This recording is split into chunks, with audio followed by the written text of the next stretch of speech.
আমাদের হাসপাতালের পক্ষ থেকে একটু আসলে একটু ব্রিফ করি। আমরা অ্যাকচুয়ালি খুব লম্বা কিছু করবো না, আমাদের হাতে অনেক কাজ আছে, আমরা সেগুলো করা দরকার। আপনারা সবাই জানেন, যে জন্য আমরা সবাই এখানে একসাথে হওয়া, আমাদের অতি প্রিয় তামিম ইকবাল ভাই আজকে সকালবেলায় অসুস্থ হয়েছিলেন। 9টা সাড়ে 9টার দিকে উনি বিকেএসপিতে একটু অসুস্থ হয়ে পড়েন। ওই অবস্থায় ওনাকে এখানে নিয়ে আসা হয়। যখন এখানে নিয়ে আসা হয়, ওনার চিকিৎসা শুরু হয়। পরবর্তীতে আসলে উনি আমরা চিন্তা করি যে আসলে ঢাকা নিয়ে যাওয়া যাবে কিনা।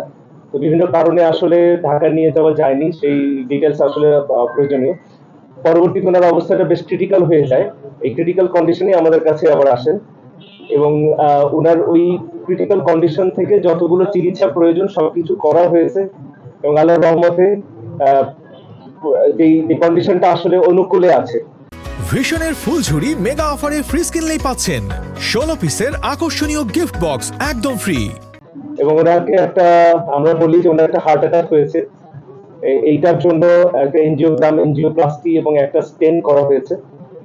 আল্লাহর রহমতে স্টেন্টিংটা খুব স্মুথলি এন্ড এফিশিয়েন্টলি হয়েছে। আমাদের যে কার্ডিওলজিস্ট ডক্টর মারুফ ওনার এই একটা স্টেন্টিং করেছেন এবং ভেরি এফিশিয়েন্টলি, এবং ওনার এই ব্লকটা পুরোপুরি চলে গেছে এখন।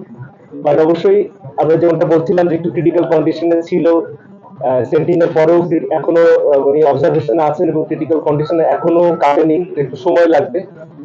আর আমরা সবাই ওনার জন্য প্রাণপণ চেষ্টা করছি, এবং আপনারা সবাই দোয়া করবেন আমাদের প্রিয় তামিম ভাই যেন আবার আমাদের মাঝে সুস্থ ফিরে আসে এবং আবার খেলাধুলায় জয়েন করে।